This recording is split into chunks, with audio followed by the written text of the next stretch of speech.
record. All right, I'm on. Well, good morning, everybody. My name is Kristin Snowden, and I'm a licensed marriage and family therapist in the state of California.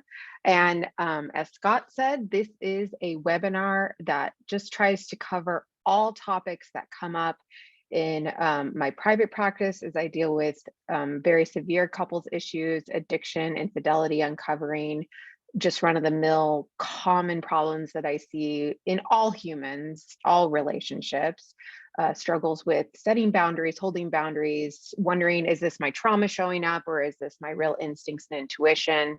How do I communicate my wants and needs? What are my wants and needs and everything, and so forth. So we try to cover all things that we never learn in school. We just learn by trial and error and kind of muddling through this crazy world called engaging with other imperfect human beings. It gets messy.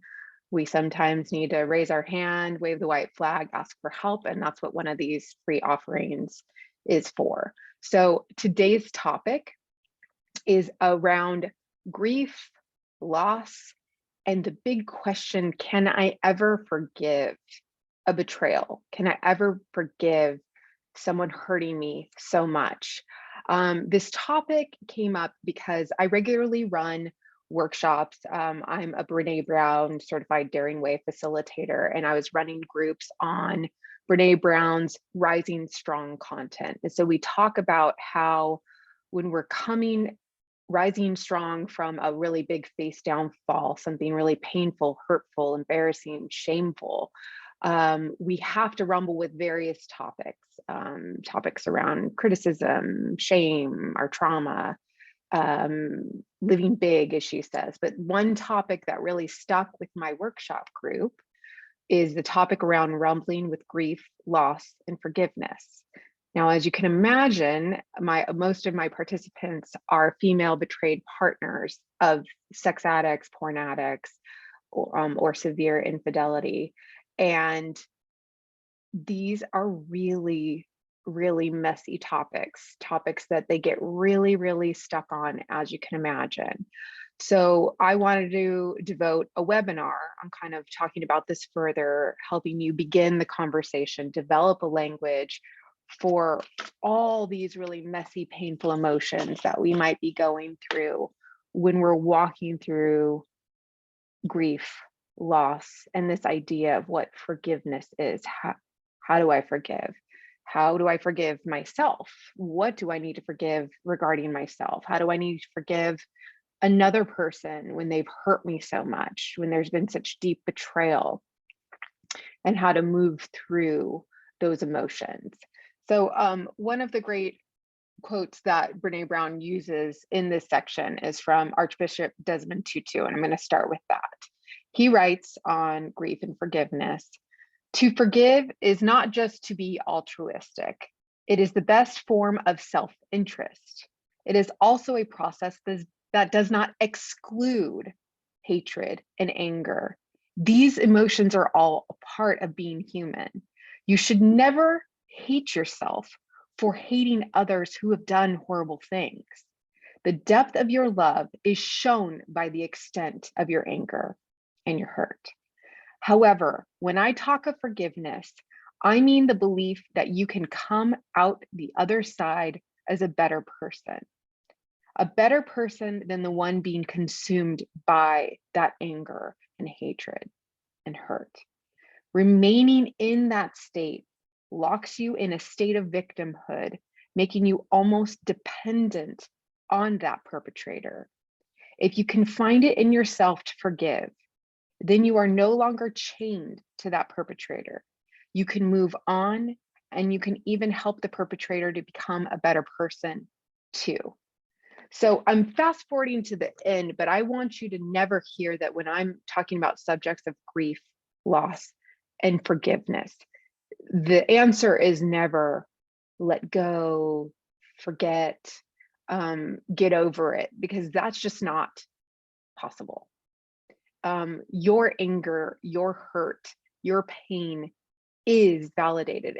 And actually, with all those who research the concepts of grief and loss and moving through forgiveness and moving through all these emotions, the biggest problem is that we aren't comfortable with honing in and focusing in and acknowledging these really messy emotions, the sadness, the deep loss, the deep longing. And that really the answer is that if we could create a culture that is more comfortable with these messy emotions, then we might be able to move through grieving a lot more effectively, a little bit more gracefully, instead of being stuck in this state for a long time. So I just want to bring this back to, again, recovering from betrayal. I had a client a while back who found out about her partner's infidelity, and the partner, the husband, was going to move out. So she found herself talking to her sister, just saying, look, this is what's happening. This is what led to us separating. There's infidelity. And she said that her sister just quickly moved into what she described as just very gossipy, wanting to know the details. Oh, how could he do this? Who is this person? Why? Oh my gosh, I can't imagine you guys getting divorced. All I know is the two of you being together. What am I going to do? And the woman, the client telling the story, was just kind of like, I was in awe. I'm in this deep pain and suffering and struggle, and I'm going to my sister for listening, compassion, holding space for my deep loss and pain. And all she could do is just kind of make it about herself. Conversely, she called a friend who'd been through some deep suffering and pain as well. And instead, there was this response of just like, oh my gosh, this is devastating. I am so sorry that this is happening to you. How can I help? What do you need me to do? Do you want me to show up? And she just noted the juxtaposition between those two responses. Someone who just was so dysregulated and so upset and turned it towards themselves and just kind of wanted to know superfluous details that weren't necessary at that time, in that moment. And there wasn't a focus on my client, who was in the deep pain, deep despair, and deep anguish. While there was this other friend who was able to hold space for just the messiness of how hurt she was, how scared she must be, all the really painful emotions. And Brene Brown would say that that is an example of someone who's done her own work.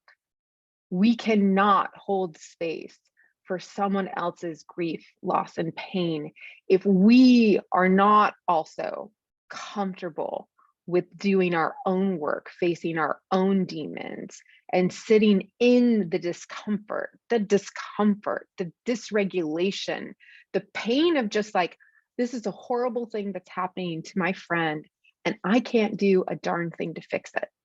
There's nothing. All I can do is just sit here and listen. I hope I don't say the wrong thing. I hope I can help in just the most basic ways, but I can't fix this pain and suffering. But unfortunately, our culture does not do a very good job with teaching us to hold space for those really uncomfortable emotions of grief and loss. We do a lot of platitudes, which that word, I was looking it up because I couldn't remember it today, what that word was. I always forget it for some reason, but it's, it's like when someone dies, oh, there's another angel in heaven, or, it's when that door closes, a window opens. And there's just kind of these things that we do to skip out on the pain and suffering that someone might be going through, and just kind of, you give a platitude. And I was looking up the definition, and it said it's a remark or statement, especially one of moral content, that has been used so often that it lacks interest or thoughtfulness. And I was like, wow, isn't that so interesting that, and so of course you can imagine if it's been used so often, and it's just almost like a scripted response. Like when you say, oh, hey, how are you? And someone just kind of says, oh, fine. It doesn't impact your soul. It doesn't change you. It doesn't help in any way. It's just this platitude. It's just a script that we have to kind of get through our day in the regular moments. And I just noticed that with a messy emotion that needs community, it needs to be witnessed. It's unfortunate that our culture has just kind of only given us the tools of go-to platitudes. Oh, You're in my prayers, my condolences, my thoughts and prayers go out to you. These are platitudes that, for better or worse, it's maybe because we don't want to say the wrong thing. We're scared of saying the wrong thing. We are uncomfortable with their discomfort. We just kind of say these scripted responses. And the problem with that is that when we haven't done our work on these topics, when we are in these messy emotions of grief, loss, and longing, I'll talk a little bit more about those. If we don't put a name to them, acknowledge them, and process them, instead, we just we lock them up and think, oh, whatever, put a platitude ribbon on top of it, it's dealt with. They will leak out in other ways. They leak out that shame, grief, loss, and hurt instead ooze out in over or under eating, perfectionism, over or under functioning in life, addiction, rage, etc. So you have got to process these messy emotions. And as a side note too, I want to note that grief, of all the different emotions that I walk with people through, it is, yes, indeed, one of the most messiest. It is also not linear in any kind of way, right? There's no like every day I take a step forward or better. It's 3 steps forward, 5 steps back, 6 steps forward, 10 steps back. You get hit blindsided by that song, that anniversary. The look on someone's face brings you all back to the pain again. And so you have to really respect the randomness that grief occurs in. You can't put a darn timeline on it. You can't say, all right, 6 months, I need to be over this. Or as we hear in couples therapy after infidelity, it's been a year already. When are you going to get over it? We have to take that pain and listen to it and say, what is happening here? So Brene Brown talks about what is happening here. She's noticed when people are going through grief and loss, there's a couple components to it. There is this component of grief, despair, sadness, these deep, visceral, physical feelings, physical anguish in your body, like down to the bone of pain and loss. I'm sure many of you listening can resonate with this feeling of like not even knowing the human body could suffer in the way that you've suffered, not even knowing that a person could be as sad as the sadness you're experiencing. That is deep grief, despair, and anguish. And that can come from the loss of something very tangible, like a loss of a partner, loss of a job, a loss of something that's very meaningful in our life, but then also something that's really intangible. Like I have to let go of a dream that I thought I was going to do, a belief of who I thought this person was, but now I need to come to terms that they are not that person and they cannot provide this thing in my life that I needed. Loss of something that we knew to be true, but maybe isn't true anymore. A belief that we had that we're realizing isn't true. A love that we had that has gone away. Counting on someone and having them disappoint us. Those are all things that will trigger loss. And the thing is that loss creates this kind of gaping hole in your life. And if you don't acknowledge that gaping hole, that loss that was created by what happened, that hole will just grow and grow and grow. Other components that she saw as she kind of processed through understanding grief and extrapolating it is this deep longing and yearning. So often this longing and yearning is something that we just didn't even know that we needed and wanted until it's gone.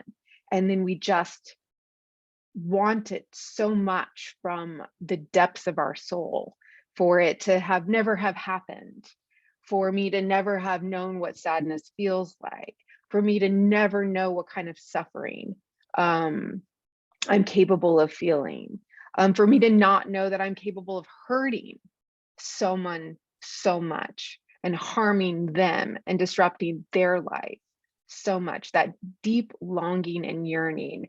And it can come up again so randomly out of nowhere and kind of strike you and paralyze you at times. And then there's also just this feeling of loss, of being lost, needing and requiring, because that gaping hole exists in me, is a reorientation around my new reality, a readjustment of my identity. This is what I thought I was. For instance, that if I identified a lot of myself and value around being a wife, and then suddenly I'm getting divorced, there's going to be a giant reorientation of, well, then who am I?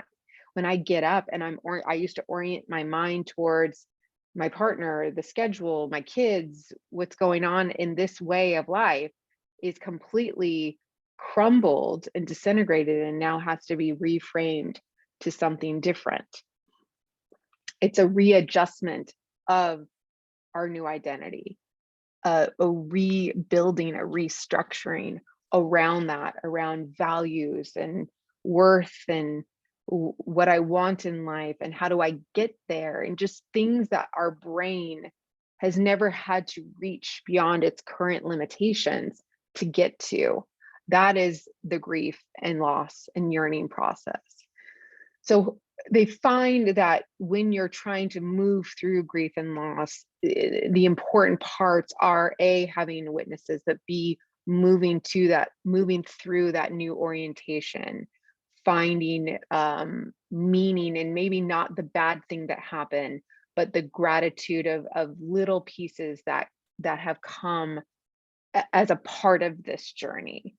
And we can talk about that a little bit more. But you always have to acknowledge the loss and longing. Now, let's talk for a minute about forgiveness. And what I really like what she says is that in order for forgiveness to happen, something has to die. So forgiveness, in the way she describes it, it's not this like state of being where it's just like, I forgive you, what you did was horrible, but now I forgive you. She's saying what has to happen is that there's got to be almost a death, right? That like the gaping hole has occurred. It's not going to fill up. And the only thing you can do is reorient and readjust around it for a rebirth, something new, some reorientation, some new framework. So in order to move through forgiveness, and we have to move through the grief, the hopes, the dreams, the trust, the former reality, all has to be mourned. It has to die. So for those who might be a betrayed partner here, or in those two addicts in recovery as well, you have to really explore, what do I have to let die in order to move through the grief? What have I held on to, an expectation, a former reality that now has to be shattered and kind of reframed, hopes or expectations or dreams that I had, goals, etc., ways that I would view myself and want others to perceive me and my life as. What kind of things do I need to let go of in those areas so that I can move towards forgiveness? We talked about this briefly in one of the groups, but some of the betrayed partners have a lot of grief and anguish around how they have responded to the betrayal, to finding out about the addiction. And there is this deep grief that it's like, oh, I always imagined I would respond so definitively. We all say when we're kids, oh, if my partner ever cheated on me, I'd be out, I'd get over that. And then there's this almost grief that it's like, it's not that easy. We have life, we have kids. I love this person. And there's this grief and loss that I have to acknowledge that it's a lot more complicated. And when I'm in a state of dysregulation, fear, hurt, I maybe don't show up as the Kristin that I wish I'd constantly showed up with. Sometimes stuff flies out of my mouth, and sometimes items fly out of my hand, and I get angrier and I lose my temper, not just with my partner for what he or she did, but it leaks into how I show up at work, or I can't remember things as well as I want to, or how I show up with my kids. There is this like grief and loss and reorientation that has to move, and self-forgiveness that I have to move through to get through that grief process. So Robert Niemeyer, who's a grief researcher, says a central process in grieving is the attempt to reaffirm or reconstruct a world of meaning that has been challenged by loss. And I'm just going to close out with that quote to let you know that grief is not supposed to be done in isolation. In fact, I'm going to argue the research shows it cannot. You will not be able to move through grief, loss, pain without having some safe witnesses who are able to hear you, sit with the pain, not tell you what you should do, not try to get gossipy details about it like they're watching a bad soap opera, but actually just sit with it in the pain so that you can move, acknowledge, process, and move through it. I know, sexandrelationshiphealing.com has a lot of great workshops. I have Betrayed Partners workshops. I also do those Brene Brown, Daring Way, and Rising Strong workshops. These are really great tools and mediums for you to come with your pain and your grief and have people witness it that can hold space for it, right? That don't freak out when they hear what your partner's done, that don't have so much judgment when you say you want to stick around in the relationship and see how the recovery healing process goes. So I just want to finish with that part, that this grief, loss, and moving to forgiveness has to be done with a safe community and with witnesses around it. And it needs to be talked and processed and acknowledged. And there's no timeline. So don't set specific parameters around it because it is not linear. It is messy and sporadic. And you'll feel like you're on the right path, and then you'll get struck down really quickly and start over in some other category. And that is it. Thank you, Kristin. This has been the topic of the week for whatever reason. It's grief, loss, and forgiveness. I've been dealing with it, personally and professionally, like for a week. So yeah, it's funny how this always comes together. I love the quote that you opened with. Was that you said it was Desmond Tutu? Right. I mean, basically, to me, it boils down to if I can't forgive you, I'm going to forever be your victim. And I don't want to be a victim forever. I'm reminded of C.S. Lewis wrote a book called The Screwtape Letters, 30s, 40s. I think it came out in the early 40s. And it's letters from Uncle Screwtape, who's a senior demon, and to his nephew Wormwood, who's like a junior demon. And Uncle Screwtape is mentoring him and telling him how to. And he talks about resentment, which is a lack of forgiveness to me. And he said, if you can get somebody to have even a tiny resentment, you'll own a piece of their soul. And to me, this lack of forgiveness, if I can't forgive you, you will forever own a piece of my soul. And, I may not want you to own a piece of my soul. If you've been that evil to me, like Desmond Tutu, I mean, he really had some things to be angry about. Yeah. I wouldn't want those people owning a piece of my soul. So forgiveness really is, as you said, a selfish thing more than a selfless thing. It's more about me than the people I'm angry with. It's finding some peace within myself, and acceptance. And I do think grief is a huge part of that. So great topic. Thank you. Let's jump into the Q&A because we got a bunch of them already. Hi to both of you. Hello. Can my nervous system calm down even if my husband isn't in recovery and I continue to stay with him for certain reasons, which a lot of people do choose to do? Yeah. Yeah, the answer is just a lot more complicated. It's hard to completely heal a nervous system when it constantly needs to be on high alert. You're looking for nonverbal cues or body language or behavior that might lead you to believe that he's putting you in harm's way or lying to you. So though that's going to be really hard to heal the nervous system in that respect and not get really upregulated around your partner. However, outside of the partner environment, you always have opportunities to seek down regulation. I mean, I'm assuming by you using this language that you've watched my YouTubes on, like the autonomic nervous system and the various menu of tools that you can use to down regulate it. Any kind of mind body connection, deep breathing exercises, meditation, yoga, things that try to keep you inward and focused on your mind body connection, that get you out of that hyper vigilant state of looking at your environment and your nervous system freaking out, going, do you need to run, do you need to fight, do you need to fawn, and all these kind of reactionary behaviors. If my betraying partner, this is the addict, or if the addict says, I'm unable to love you, I can't give you any reassurance or similar affirmation, should I, the betrayed partner, continue working on relationship skills right now, and going through exercises and webinars? It seems like those are for when both partners are committed. He has admitted to ambivalence, and I believe he's deep in shame too. We're now considering a therapeutic separation. I'm afraid of being more hurt because he's not in a place of providing any healing for us. At the same time, it feels like I'm giving up if we stop working on the relationship, if we stop the relationship exercises. Mm-hmm.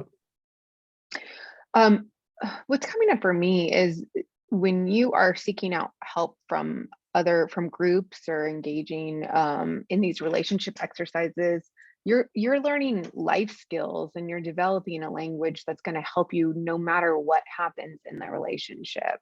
One thing that I always say is one of the worst casualties of betrayal is your instincts and intuition. And you can do a lot of relationship tools. Just even if my addict is still acting out, I now will see his or her behavior with eyes wide open and go, oh, that's that gaslighting that I used to like kind of kowtow to and respond and fawn to. But now I can set boundaries and I can say, I'm not buying that today. That's your story. It's not mine. We're gonna have to agree to disagree, set up boundaries. So I always respect people's desire to stay if they feel like today they need to stay, and I respect people's desire to leave should they say it's time to leave. And I think it's a really organic process, and there's no harm or shame in staying if you're not ready to leave.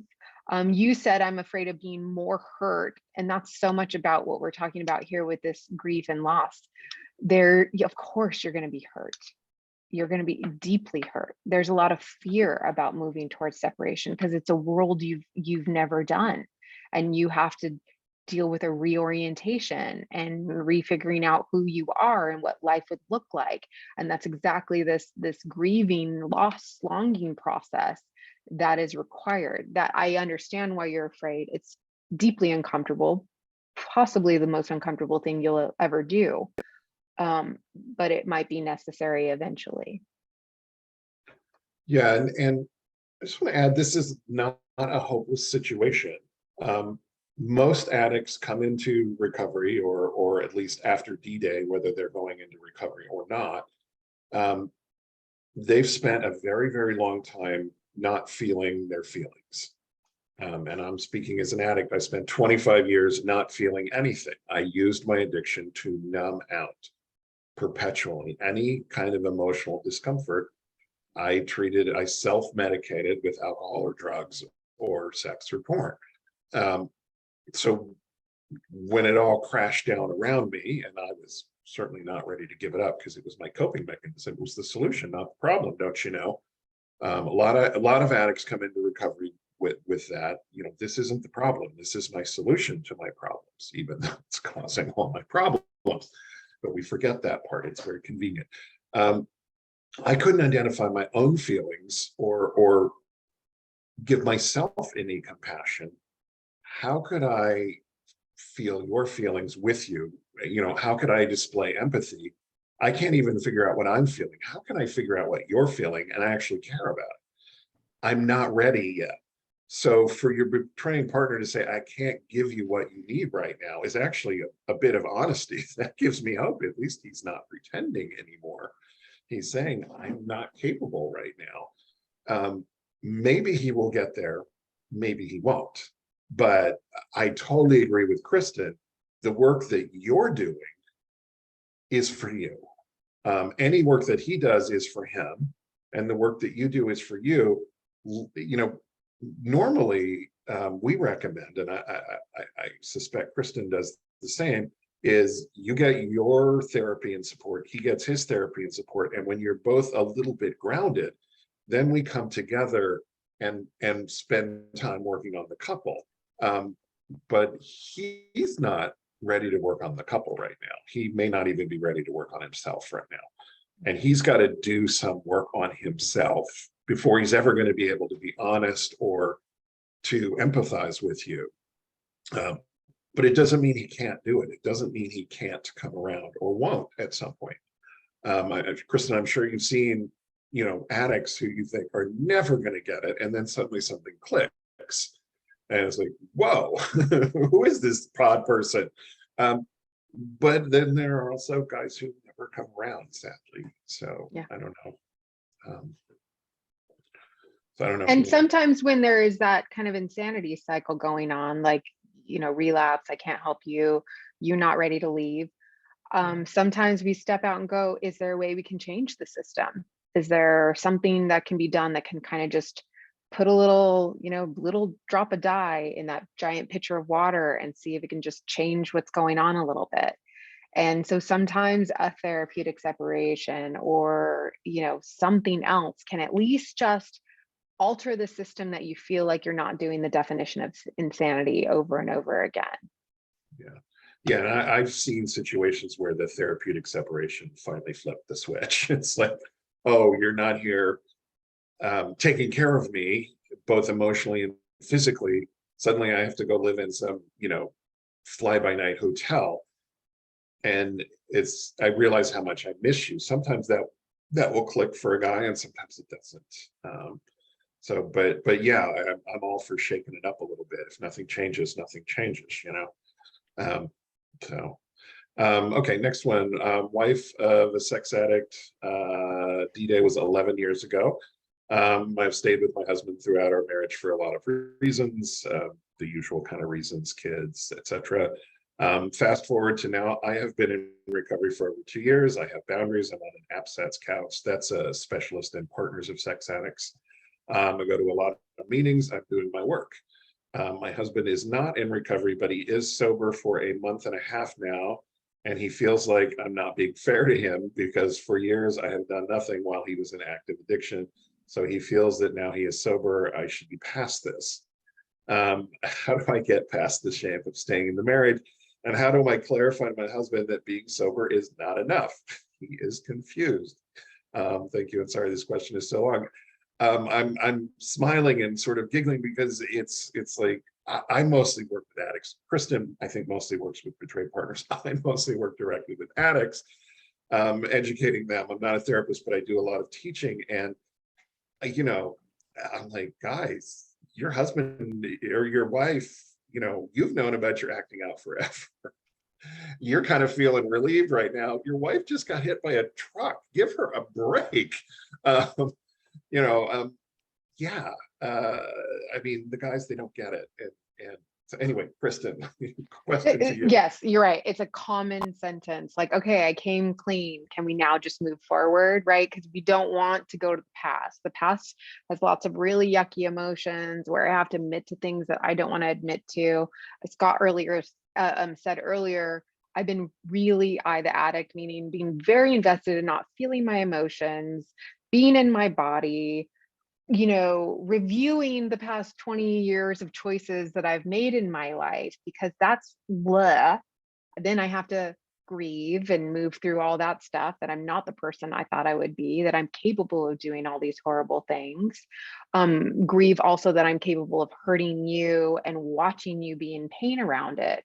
So I just rather just like say, hey, I'm good now. Can you just take my word for it? And I'd like to just move forward from here. Can you just take my word for it? So I'm just validating that this is common, but you do have the right, and especially hopefully after hearing this webinar, you realize how important it is to name the emotions, name the hurt, name the struggles. I mean, there's a reason in the 12 steps that there's a step 4, 5, 6, 7. These are saying, it's not just saying, okay, I'm powerless, I need help, please step in and help me. It's like, whoa, whoa, whoa, well, you need to go back and remember what has happened exactly. What are the patterns that we're seeing? What are the character defects that led to these behaviors? Because we all need to know it, just to name it, because this kind of stuff needs witnesses, it needs validation, hopefully needs closure, but it's also important for you, the betrayed partner,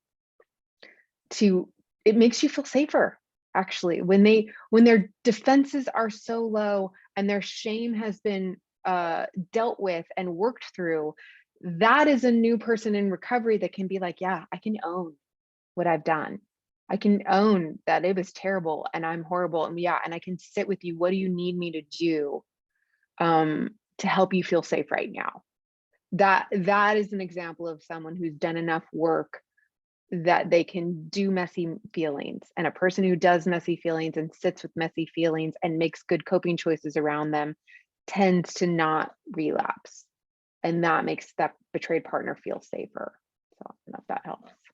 And addicts, if you're on this webinar and you're listening, when you get 30 days sober, if you want somebody to pat you on the back and say, great job, come to me or some other recovering addict, don't expect your wife to pat you on the back for after 13 years and 11 months of cheating.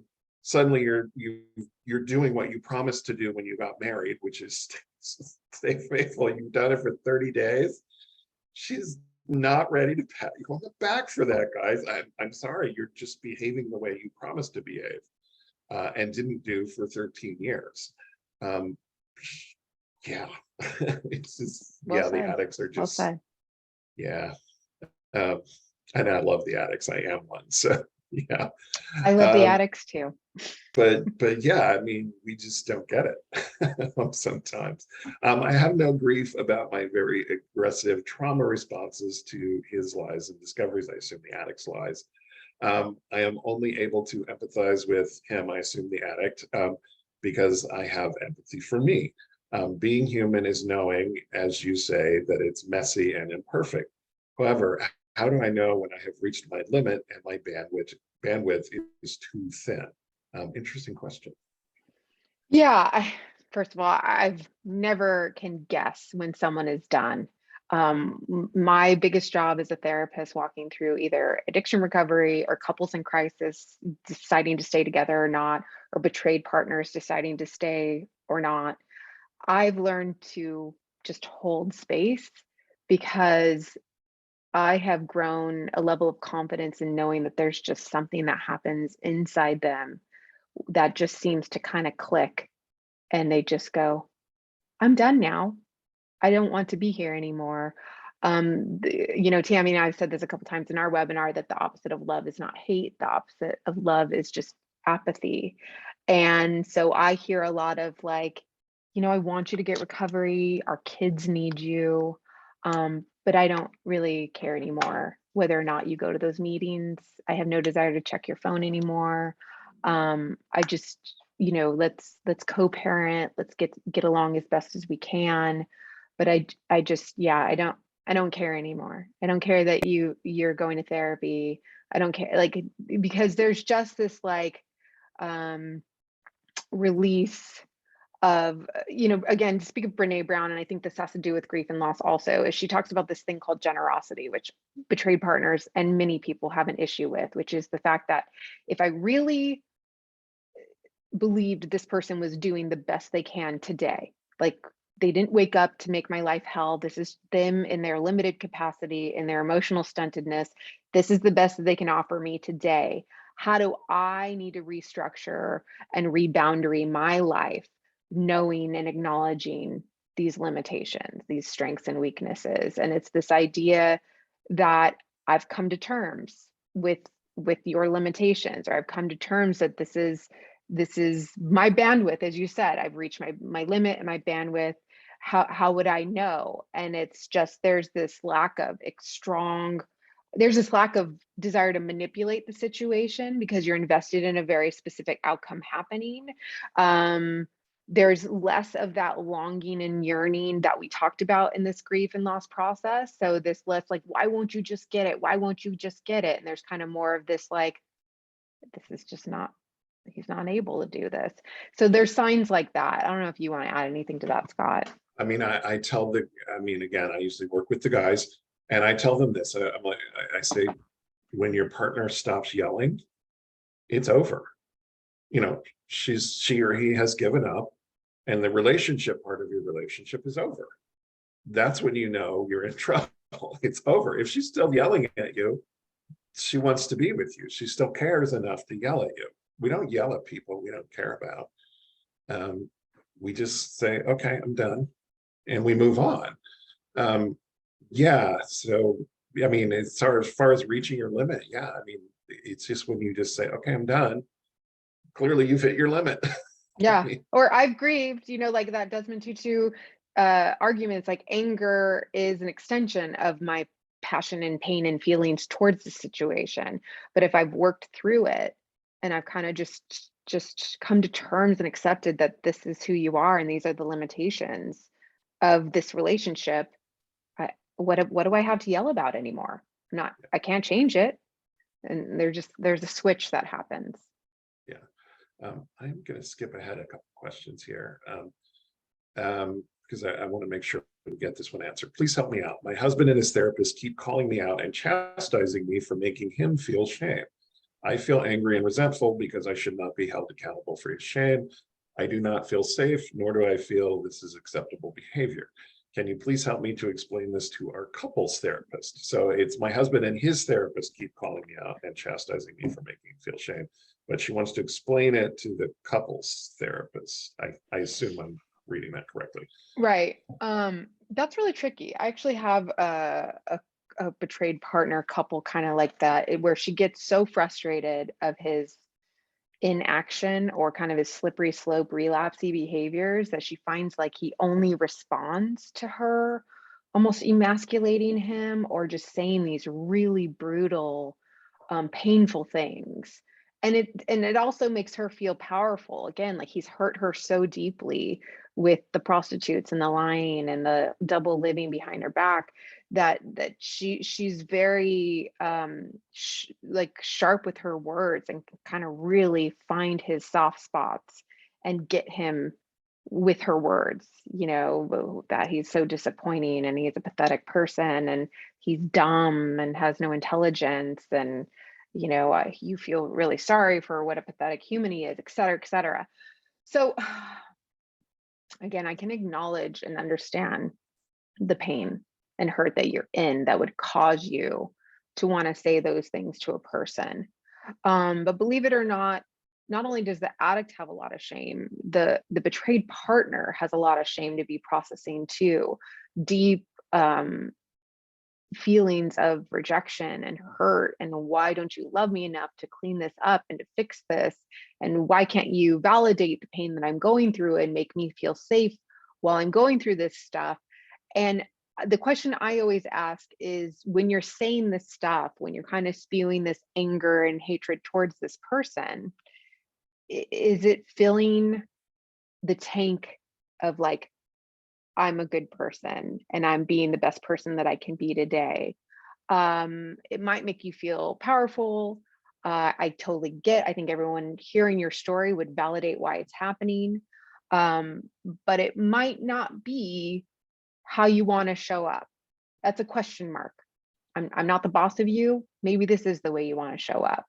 And then the big question too is, if the goal is to repair this relationship and you're getting feedback that your communication style, the things you're saying are deeply sucking someone into shame, is that moving towards the common goal that you're working for? And so there's so many unknowns about what you're saying, what's happened, what the therapist is saying to you, what you're working on. So I'm this is very general, but there's a lot of questions to be asked. What are you saying that's triggering your partner? What would they rather you say instead? Why are you saying the things that you're saying? What are you really saying underneath it, etc.?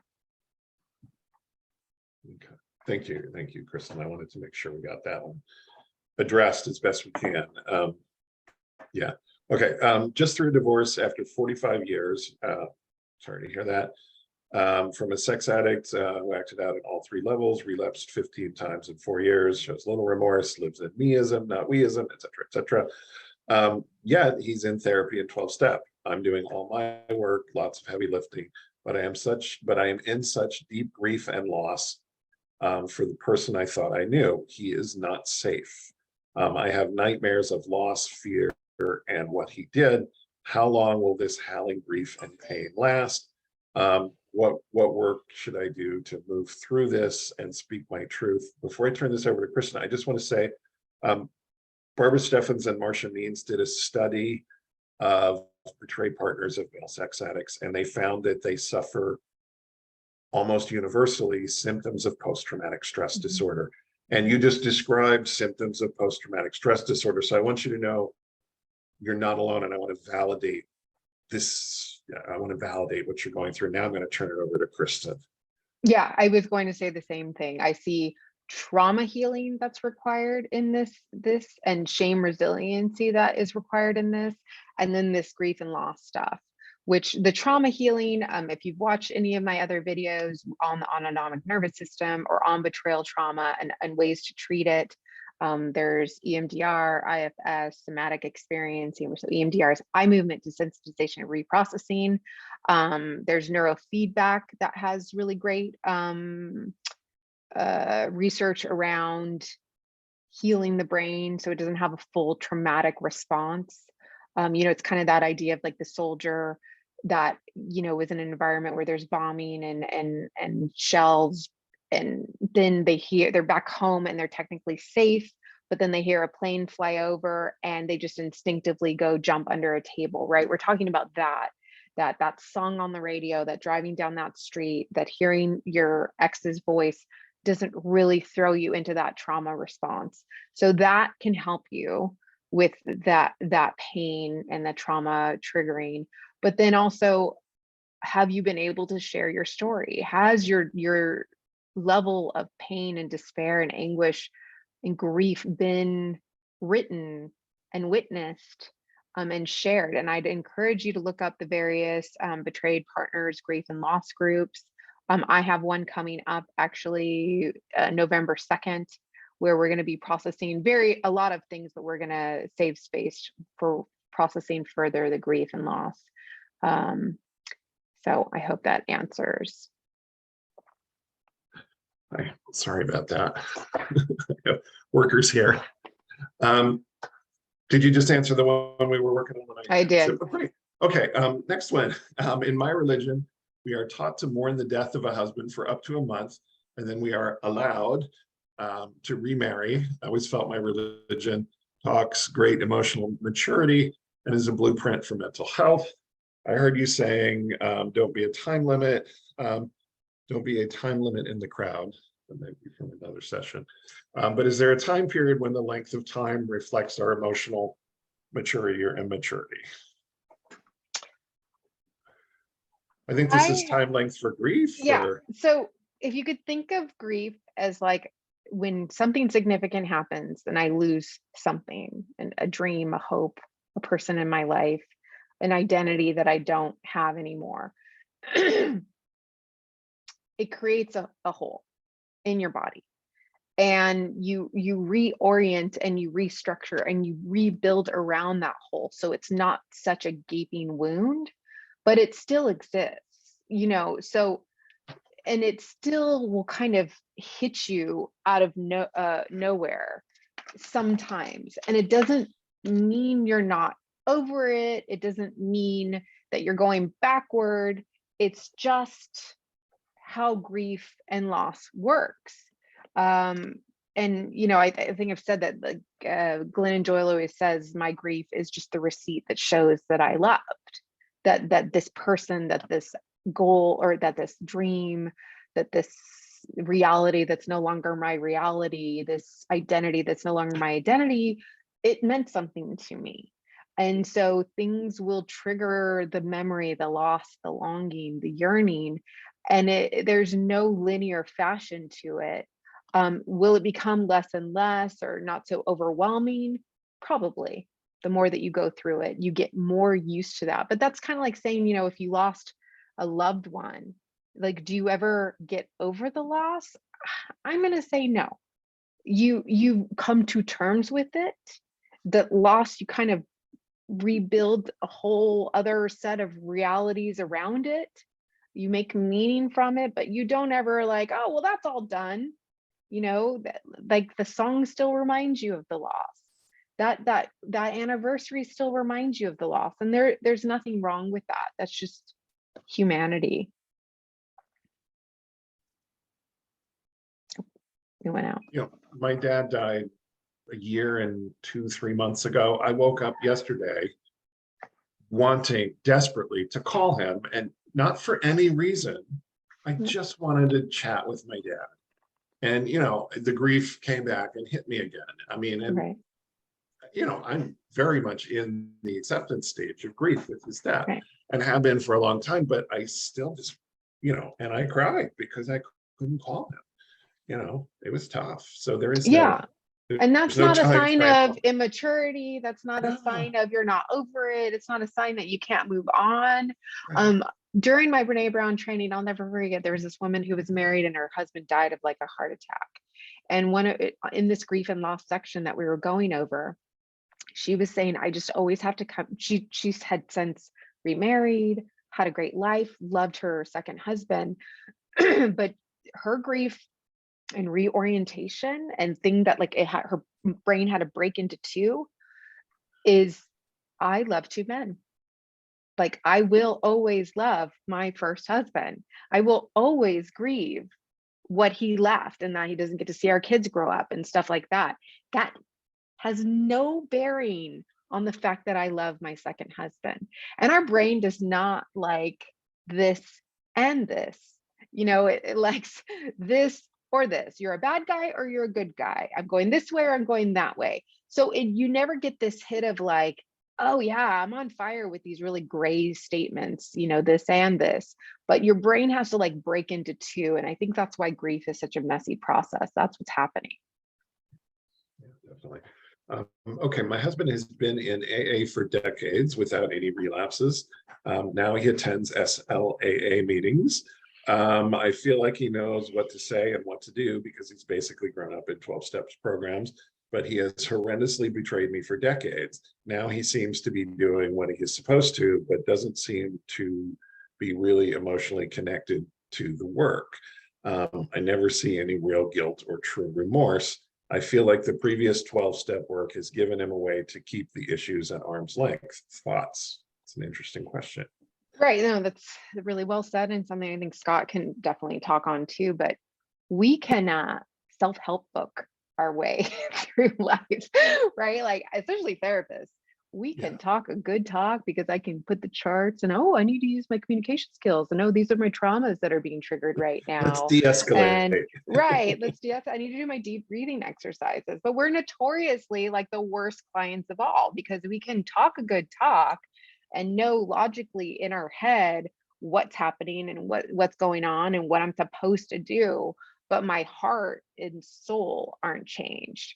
And so you and I talk about that in that Life Anonymous book, the difference between like behavioral changes that, oh, I'm going to go to meetings and I'm going to have sponsors or I'm going to have sponsees now that I've worked the steps and I don't pick up an alcoholic beverage. But by the way, if I am not drinking, but I'm still lying and leading a double life and sneaking around and manipulating and using really poor coping skills and going against my values and commitments, I'm not in recovery.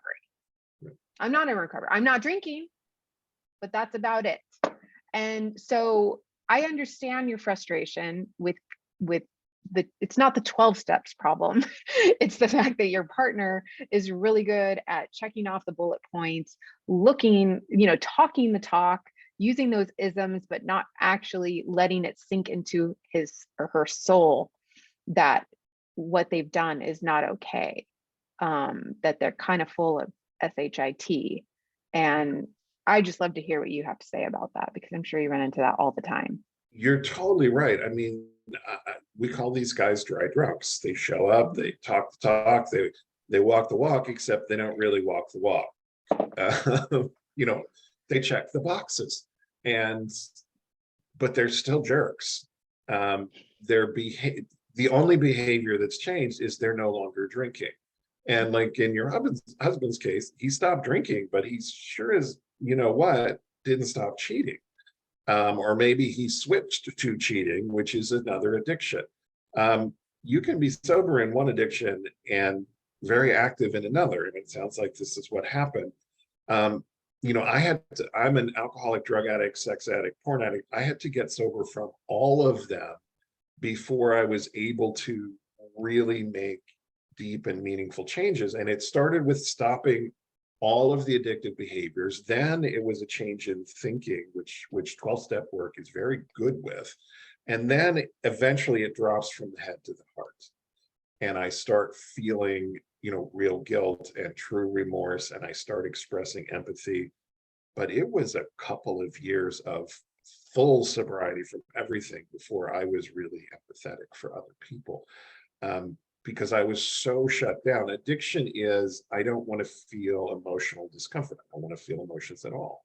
So I shut it down and I forget how to do it. I mean, 25 years of active addiction for me, I had no idea how to feel when I got into recovery, let alone feel guilty or feel remorse, which are painful feelings I don't want to feel.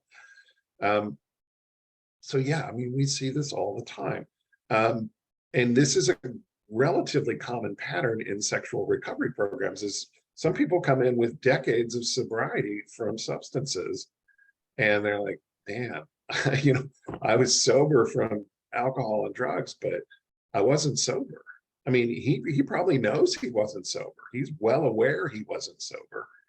And it's going to take him some time to make the emotional changes that ideally would have been made, 20 years ago. So yeah, Kristin is totally on point with that. We are out of time.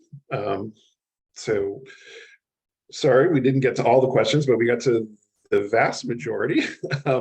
Thank you all for being here. Kristin, thank you for volunteering your time and your expertise. It was fun to be here. I don't get to see you very often, so always lovely to see you. Tammy will be back next week and next month, but she's traveling today, so I filled in. Anything you want to say to take us out, Kristin? No, thank you so much for joining us. I always have my email, Kristin Snowden, MFT@gmail, if you have any questions, or my website, kristinsnowden.com. Any follow-ups or ideas? Yeah. And just to remind everybody, Kristin does the Brene Brown trainings that you do, Daring Way and Rising Strong both. Mm-hmm. Yeah, I have personally done the Daring Way training, not with Kristin, but it was life-changing. So if you're interested, definitely go to Kristin's site. And do you have any coming up? Yeah, I do. I have one starting November 2nd. There's 3 or 4 spots left. So if you're thinking about it, hop on the site now and register, because there's only a few spots left. But this one's going to be the Daring Greatly, and we're going to add a little extra about the grief and loss and letting go and processing that stuff. Nice. Highly recommended. So, okay, everybody, thank you. We'll see you soon. Thanks.